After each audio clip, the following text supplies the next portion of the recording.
Sophia Laurent was raised in a world where everything had its place. She was the kind of girl people described as well brought up. The kind who always said thank you, who didn't interrupt, who knew how to fold a dinner napkin correctly and when to laugh politely at the right moments during long, tedious, social dinners. The Laurent name carried weight in Haven, particularly in the north, where the houses were large, the lawns perfectly manicured, and appearances were everything. Her parents, especially her mother, took great care to ensure Sophia lived up to the family standard. She was taught to walk with grace, to speak with poise, to dress appropriately, to never reveal too much of what she truly felt. And she followed all of it, not because she loved it, but because it was easier than disappointing them. Sophia never rebelled, not once. She was a good daughter, a model student, a polite girl. But underneath the calm surface was someone quieter, softer, different from the person she was supposed to be. In the eyes of her peers, Sophia was effortlessly admirable, the kind of girl others quietly measured themselves against.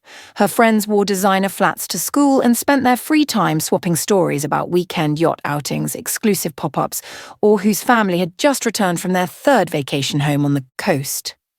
Sophia played along, of course. She nodded, sipped her sparkling water like it was tea from ancient porcelain, and smiled in the practiced way her mother taught her. Soft eyes, close-lipped, never too wide. Sophia offered the occasional "oh wow" like she was deeply impressed and not mentally calculating how many brain cells had just left the conversation. Internally, she was screaming, or yawning, or both. Truthfully, she was bored, not in the "I guess I'll scroll TikTok" kind of way. No, existentially bored. The kind of bored that made her fantasize about doing something reckless. She had a thing for stories that meant something, not the ones dripping with glitter and happily ever afters, but the kind where people pushed back, where the characters didn't just float through life with perfect hair and perfect timing. No, she liked the ones who challenged the script, who didn't take the easy path, even when the world expected them to smile, nod, and blend in. The kind who clawed their way towards something better, not out of desperation, but because they refused to settle. Who worked hard, believed in something, and didn't apologize for going against the grain. Those were the stories that stuck with her, because in a world where everything was already decided for her, she craved reminders that she could still choose something different. Her favorite moments were always the quiet ones, when no one was watching and the world didn't expect her to smile or shine. Like curling up with a book in the farthest corner of the garden, hidden behind a curtain of climbing roses and ivy. There, on the weathered stone bench her mother always said needed replacing, Sophia would kick off her shoes, press her back against the warm brick wall, and disappear into pages filled with people who weren't perfect. People who struggled, people who dared to change their fate instead of playing the part they were given. In those moments, she wasn't Sophia Laurent, the model daughter of old money and careful expectations. She wasn't the girl who wore polished smiles and designer shoes. She was just Sophia. Quiet, curious, breathing. She didn't hate her life, of course not. She wasn't ungrateful, she knew privilege when she saw it. She just wanted something real. Something unscripted, something that didn't come with a curated caption and a reputation to protect. And sometimes, in the still hush before the day began, she wondered if wanting more made her selfish. Or simply alive. She had everything a person could ask for: security, education, opportunity. She didn't take any of it for granted. But sometimes, when the house was too quiet or the parties too loud, a feeling crept in, a strange, aching emptiness. What did it mean to be loved when people only saw the things around you? The last boy who'd liked her had gushed about her father's cars before he ever asked about her favourite book. The girls she hung around with talked endlessly about what they wore, where they shopped, how expensive their vacations were, comparing brand names like it was a sport. Sophia smiled and nodded. She knew how to play the game, But inside, she just didn't get it. She didn't care what handbag someone was carrying or whether their family flew first class or private. That wasn't what impressed her. That wasn't what made someone interesting. But saying that out loud would have made her an outsider. And in her world, being different, even a little, meant being quietly cast out. So she went along with it. She wore the dresses her mother picked. She attended the events, smiled for the photos, nodded when her name was complimented like it was a brand itself. But sometimes, in the quiet moments between dinner and bedtime, or during long drives through the city, she thought about how small she felt inside the life she'd been given, how she felt more like a painted flower in a vase than a real person. Pretty, quiet, displayed, but without purpose. Was this what her life was meant to be? To look nice, to be praised, to marry well? There had to be more. Not more stuff, but more meaning, more truth, more connection. She didn't want someone to love her because she was polite or beautiful or came from the Laurent family. She wanted to be loved by someone who truly saw her, not the version everyone expected, but the real, imperfect, and vulnerable her, and chose her anyway. That evening in the Laurent estate, the dining room gleamed, polished to sterile perfection, crystal glasses, ivory plates, a chandelier overhead that sparkled like stars trapped in a cage, everything in its place, everything pristine. Including 17-year-old Sophia, who is sitting at the far end of a table too long for a family of 3, she looked every bit the part she was born to play, elegant posture, soft smile, hair pinned neatly behind one ear. But beneath the polished exterior, something restless stirred in her chest, like a bird fluttering against a cage it had never questioned. Until now. Her mother was speaking. Again. "I told Margot to steam your uniform. The navy one, of course, it brings out your eyes," her mother said, sipping her tea with delicate precision. "Honestly, if anyone sees you under that dreadful courtyard lighting, you must at least look fresh. Appearances matter, darling." Sophia blinked back into focus. Right. The navy one.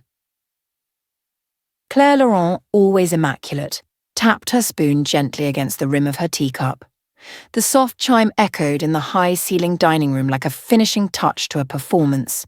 "It's your final year, darling. Everything counts now. Eyes are on you." Her mother glanced at her with the kind of critical affection only a former beauty queen could muster. Once a regional title holder and a sought-after face for luxury skincare campaigns in her youth, Claire Laurent hadn't simply retired from modelling, she had curated her exit like a farewell tour. Across the table, her father, Charles Laurent, hadn't looked up once. His attention remained locked on his tablet, skimming through reports and flagged emails with the quiet intensity of a man who had little time to waste. Her father came from old money, the kind that invested early, owned several respectable properties, and sat on advisory boards. His legacy is about estate portfolios, long-standing family businesses, and private golf clubs, the kind of affluence that shook hands with senators.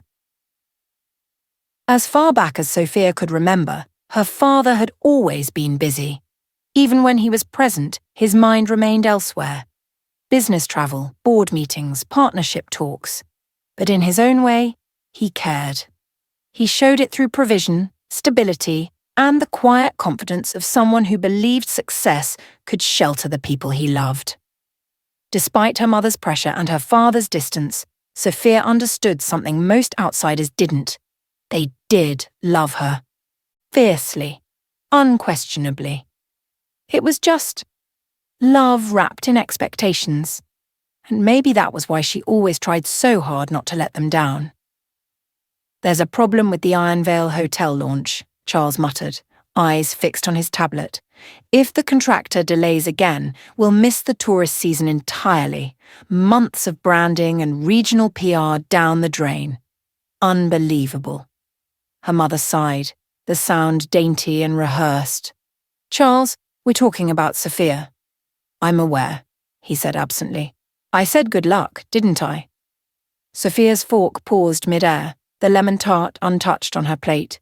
You did, she said softly. She didn't bother adding that's all you've said all night. Her mother had already launched into another monologue, despite it being only early September and the school year barely underway. Hair appointments, winter formal prep, early college counselling, and which family's daughter had just secured a spot in some prestigious private mentorship programme. Claire Laurent planned ahead the way generals planned wars, meticulous, relentless, and with no room for delay. Sophia smiled, nodded, played the part. But her heart was no longer in the room. She didn't want to go to the winter formal. She didn't want another photo shoot dress. Another party where everyone pretended to like one another while silently ranking shoes and surname prestige. She wanted. She didn't know what she wanted, only that it wasn't this. Do I have to go? She asked suddenly, surprising even herself. Her mother looked up, startled. To the formal? Sophia nodded. Maybe I could just sit this one out.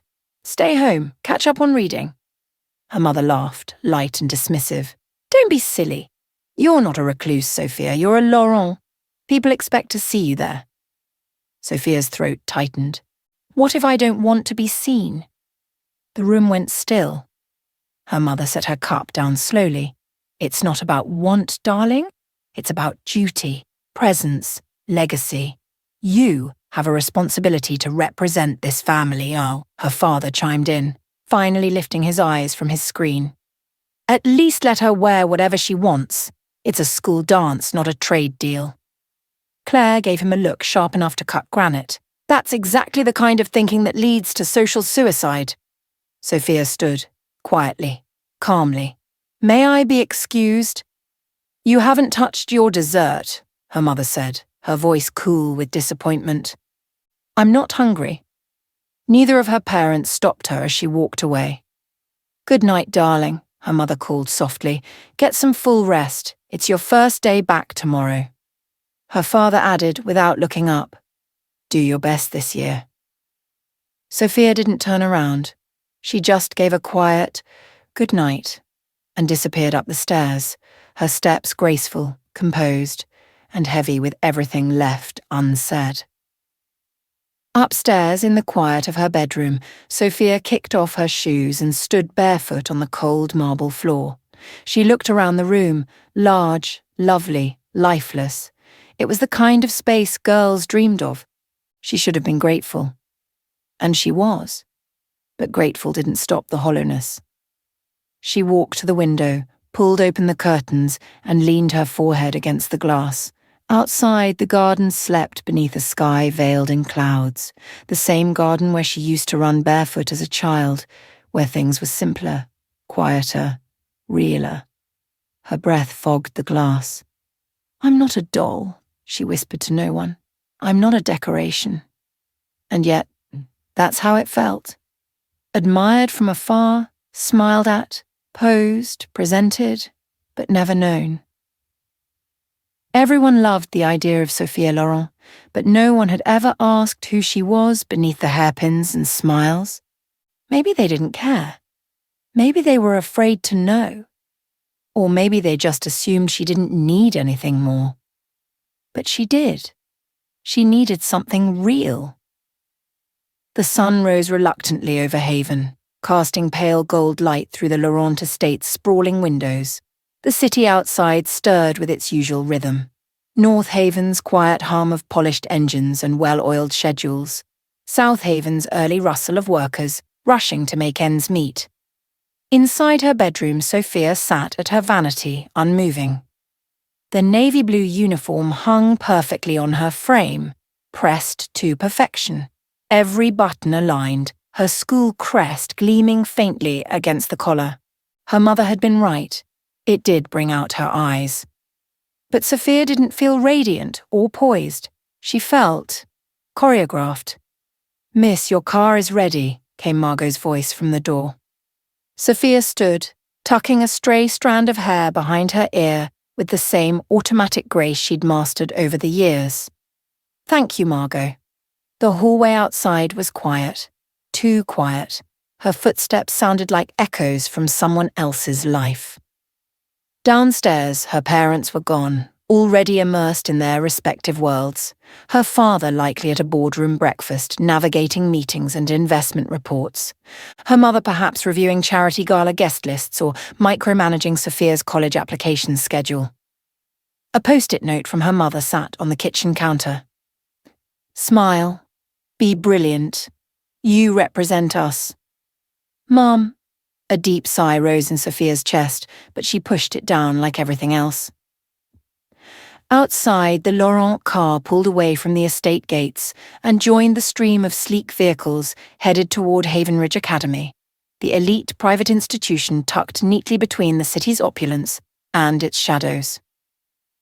Meanwhile, in the other part of town, South Haven wasn't kind. It wasn't designed to be.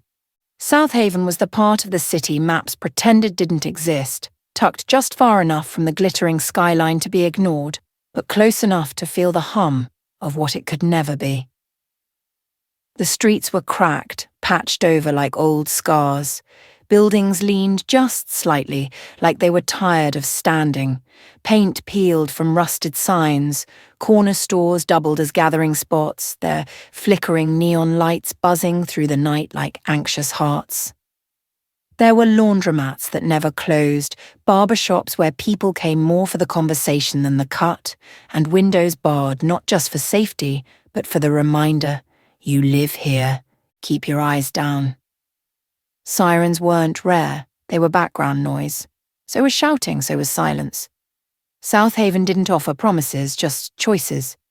And most of them weren't good. Kids grew up fast here. They learned to cross the street without looking, not because they didn't care, but because they already knew what was coming. There was no buffer between childhood and reality, just a sharp line that you were expected to cross and keep walking. It didn't cradle its children or make room for dreams. It swallowed them. And Aiden Cruz had learned early that the world didn't hand out favours, especially to boys growing up in cramped apartments with broken locks and mothers who coughed into blood-stained tissues at night, trying to smile through the pain. When his mother died, he was 9. After that, it was just him and Emma, his older cousin, scraping by on late-night shifts and early morning compromises. And now there was Jimmy, Emma's 3-year-old son, who followed Aiden around with wide eyes and unshakable trust, as if Aiden had all the answers. He didn't, but he knew how to survive. While other kids killed time after school, lounging at cafes glued to their screens or wandering aimlessly, Aiden pushed himself. He fought, he trained. His fists were calloused by 14. His knuckles split more times than he could count. Every bruise taught him something. Every blow shaped him. He wasn't reckless. He was calculated. Precise, dot while the world moved easy around him. He carved discipline out of survival. There were gangs in South Haven. Always had been. And while Aiden never truly joined, he operated in their shadow. Running errands, guarding drops, throwing fists when asked. It was a necessary evil, a deal with the devil that kept Emma's rent paid and Jimmy's belly full. The gang members knew better than to mess with him. He wasn't a lapdog. He wasn't afraid. He didn't flinch. They respected that.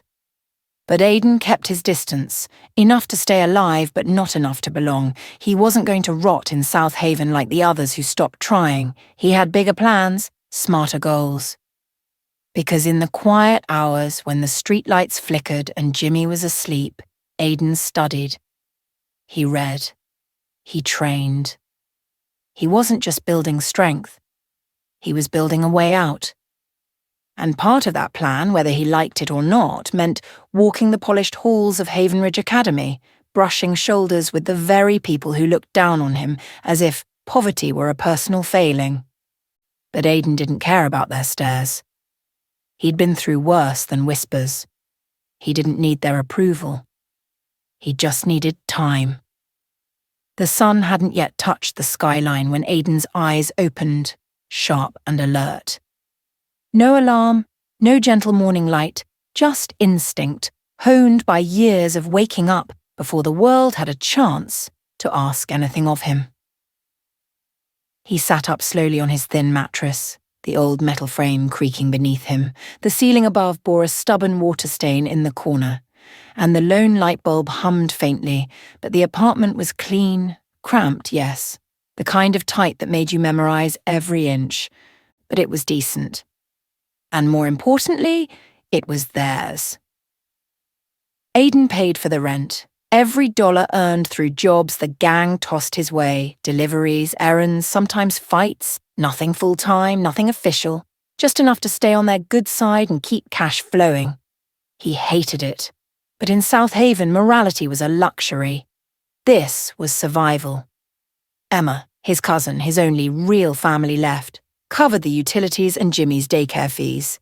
She'd landed a rare opportunity 6 months ago, a job as a waitress in one of North Haven's high-end restaurants. Not some greasy diner, but one with imported linen napkins and wine menus thicker than textbooks, the kind of place that didn't usually hire women like her. But someone had quit last minute. Emma had walked in, pretty, sharp, polite, and desperate enough to impress. They gave her a trial shift. She never left. It paid better. Tips alone sometimes covered more than her old salary in a week. Aiden saw her coming home tired but lighter, a bit more hopeful, even if she never said it out loud. They split food expenses now, and even if life was still hard, it was better than it used to be. Especially after his mother died or after Emma had gotten pregnant, accidentally, from a one-night stand she didn't talk about. Aiden never judged her. He'd seen too much to ever judge her. Emma had been more like an older sister than a cousin, raising him when no one else would when his mother passed away.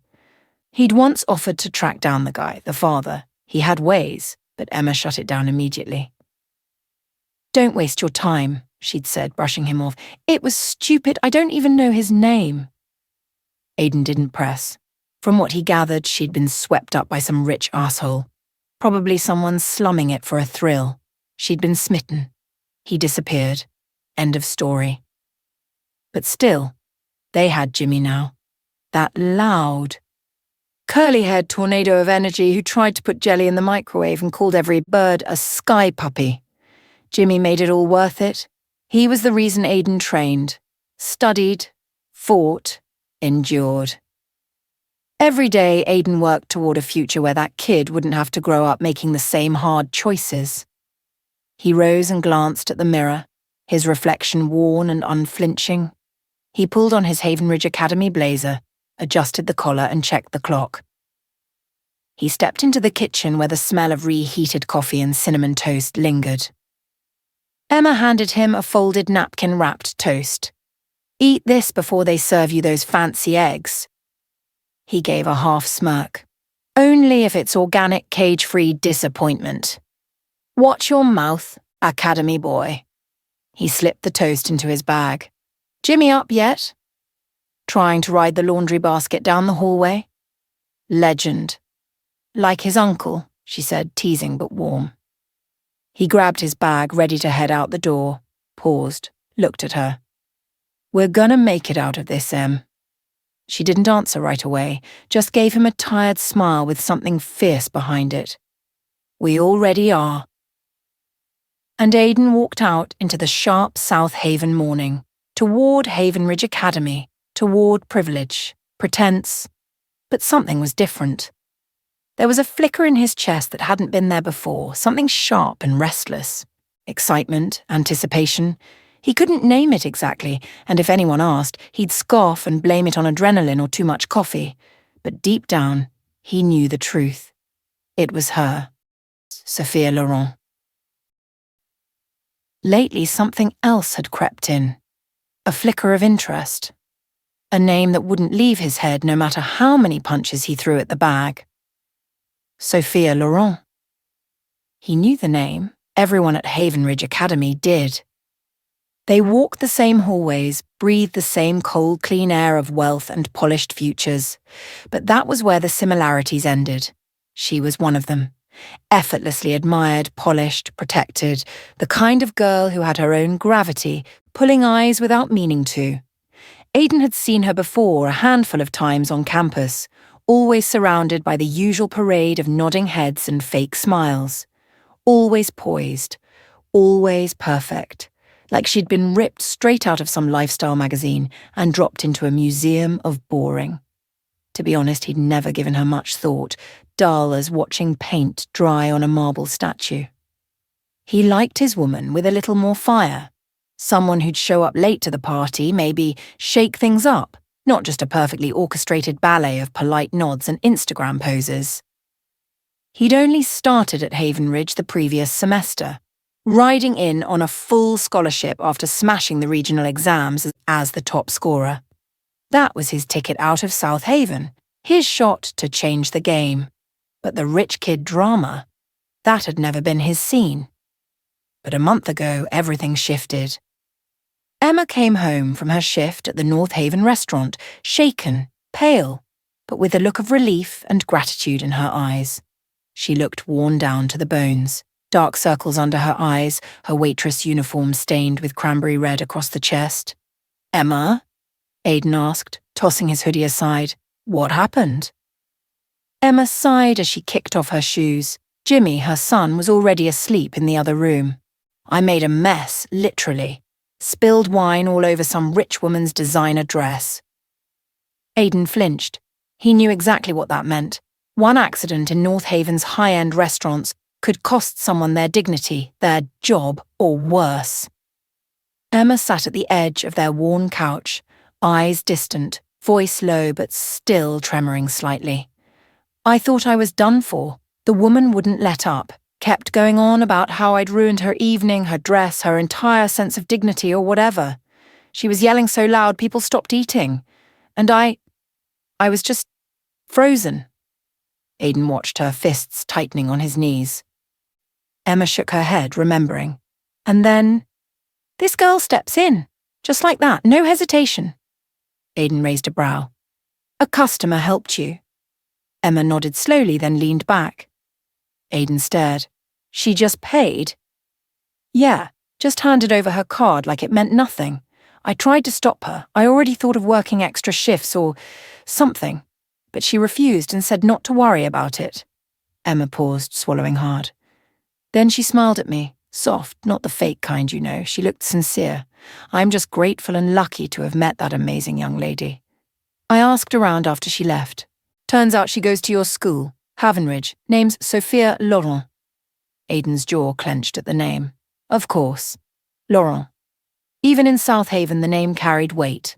Old money, vacation homes, a portfolio of businesses and luxury cars in multiple garages.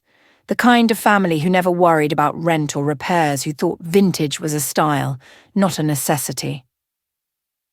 Aiden had seen Sophia once or twice across the campus courtyard, polished and pristine, always surrounded by friends with identical smiles and mirrored lives.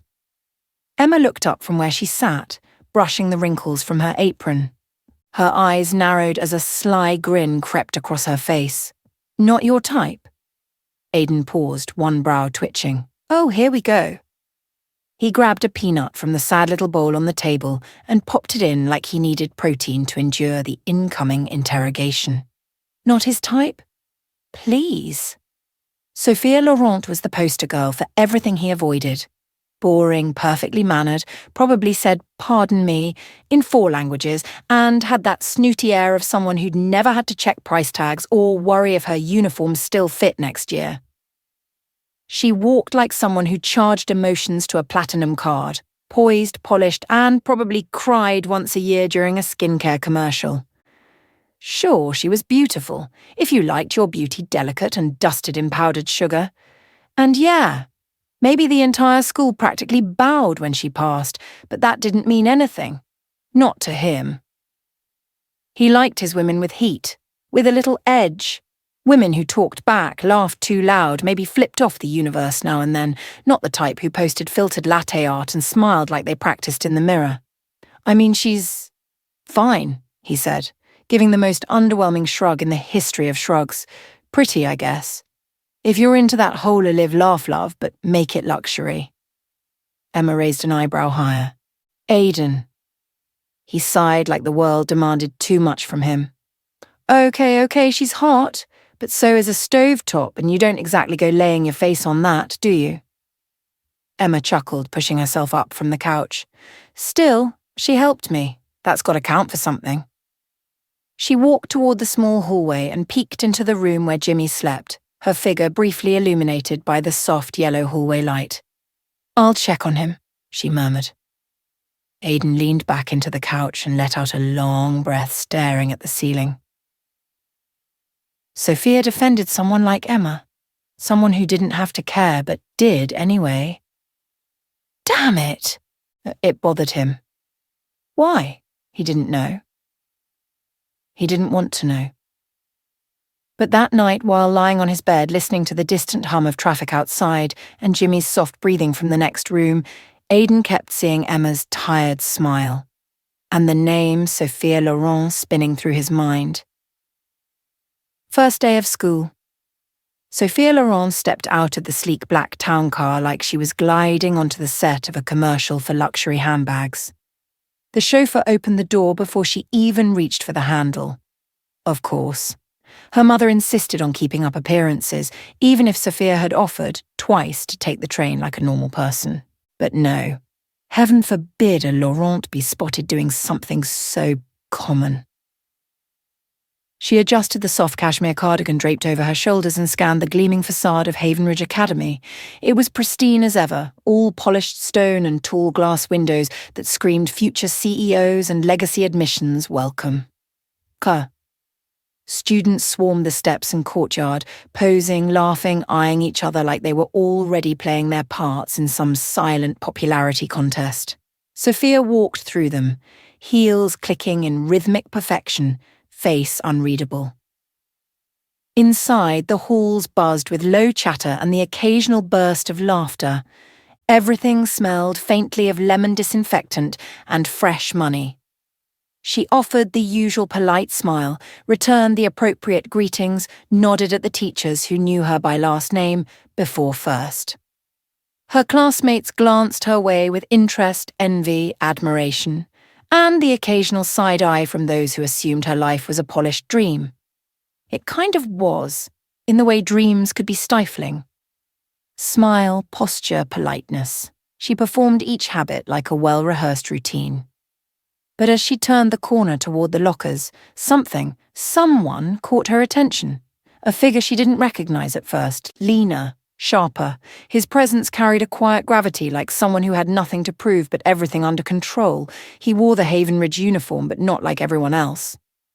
The blazer fit just right across his shoulders, the tie loosely knotted like it was a suggestion more than a rule. His shirt sleeves were buttoned properly, neat but not stiff, and the whole look somehow worked on him, crisp without trying too hard. There was no loud bravado or jock swagger, just a clean-cut, low-burn confidence that made him stand out even as he kept to himself. A face made for trouble or poetry, depending on the lighting, and eyes that moved through the hallway like they'd already seen too much of the world to be impressed by it. Sophia blinked once, then again. She looked away too quickly, too obviously. What was that about? It wasn't like she cared. He wasn't her type, she knew that. But there was something about him, rough edges and all, that tugged at her attention. She straightened her posture like it could fix her spiraling brain, eyes forward, composure intact. He was just another student, nothing more. Right? Sophia sat in her usual spot near the window, books open but eyes unfocused. The words on the page were a blur. Something inside her had been unsettled lately, like her life was a perfectly tuned piano, but someone had hit a wrong key, and now every note felt off. It started subtly.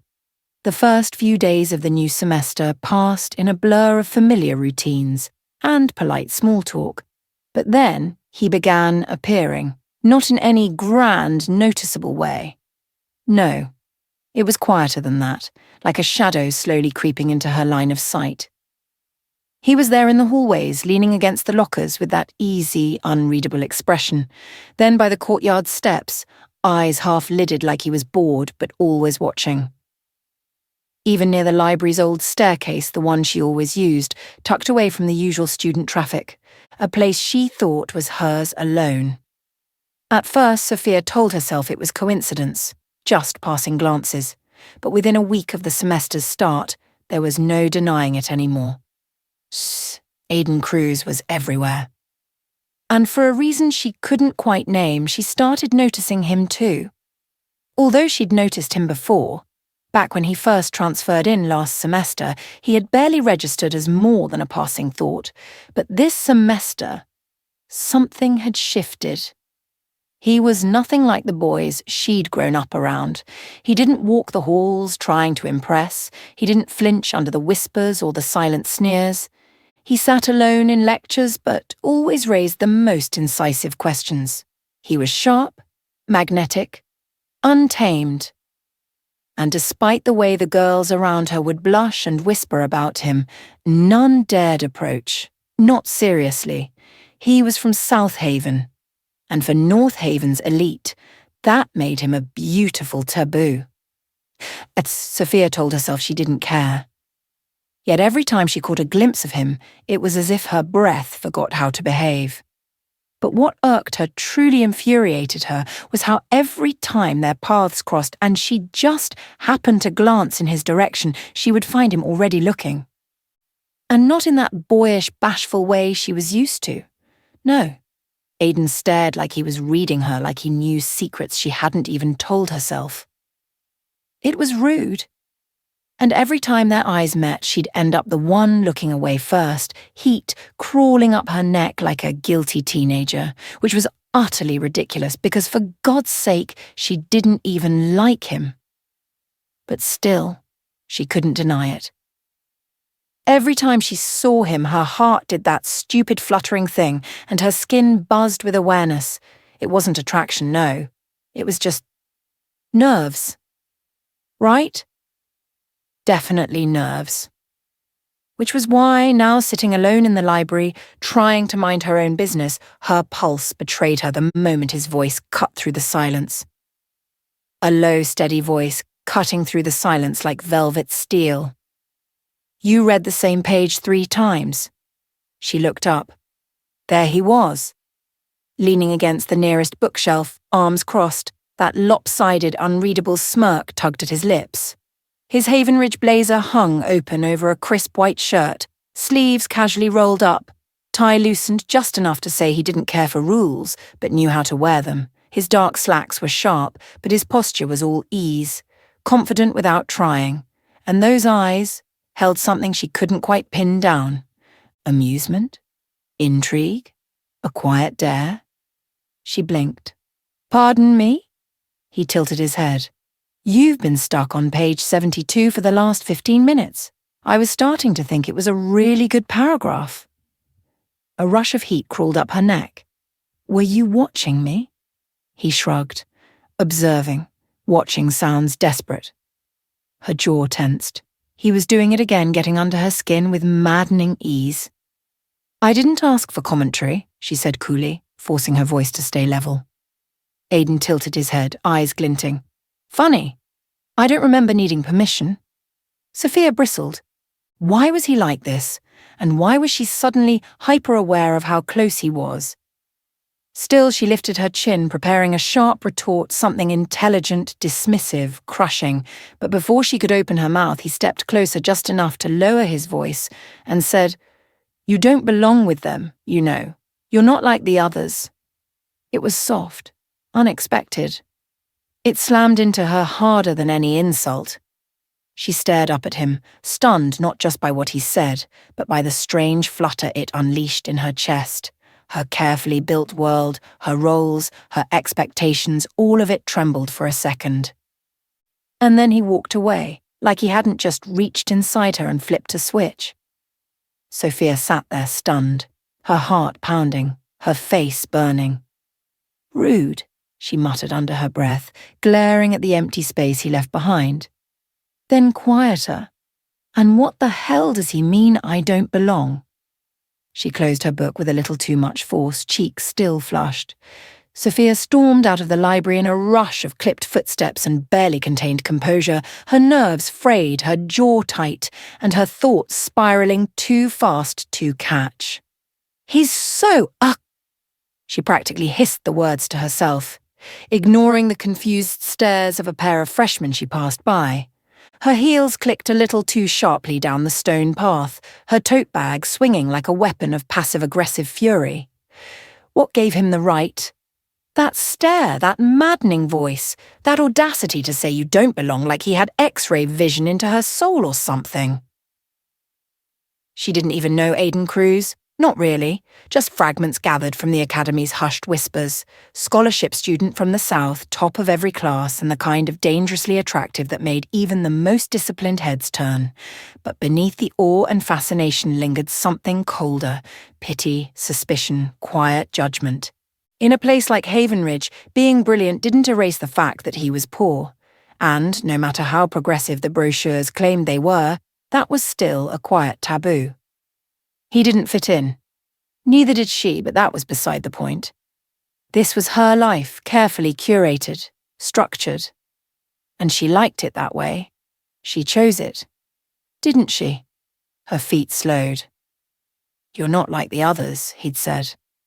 Those words played on a loop, louder with each replay, worming under her skin until her heartbeat betrayed her faster, erratic, uncertain. And that stare. The way he looked at her, not like she was a prize or a pedestal, but like she was a puzzle he wanted to solve.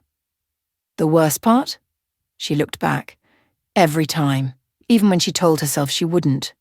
He was dangerous, unapologetic, out of her comfort zone and everything she wasn't supposed to want. Rude, she muttered again. And yet, that strange electric zing in her chest wouldn't go away. Back in his small apartment that night, Aiden ran a towel over his damp hair, a faint smirk still tugging at his mouth. He hadn't meant to talk to her today. He'd promised himself he'd just watch that was safer, simpler. But seeing her curled over a book she clearly wasn't reading, so poised yet clearly distracted, something cracked in him. "Morkahin, you're not like the others," he'd said, and he meant it. Because even now he still remembered how Sophia Laurent had stood up for Emma, how she'd looked at someone from his world, not with pity, but with dignity. That moment wasn't something he could forget. And now that he'd cracked open the silence between them, he had no intention of closing it again. At least not yet. He thought she'd be like the rest, perfect, polished, fake. But after that day, something shifted. He started noticing her more. The tilt of her head when she walked across the quad, the way she never really smiled, not genuinely, like she was performing the life she lived in. And when their eyes met, because they did, frequently he saw something else. He saw resignation. He saw loneliness. And sometimes, just for a flicker, something that looked a lot like recognition. As if, behind all the layers, she knew what it was to feel out of place too. So yes, he watched her. Not like a creep, but like someone watching a storm cloud they couldn't name.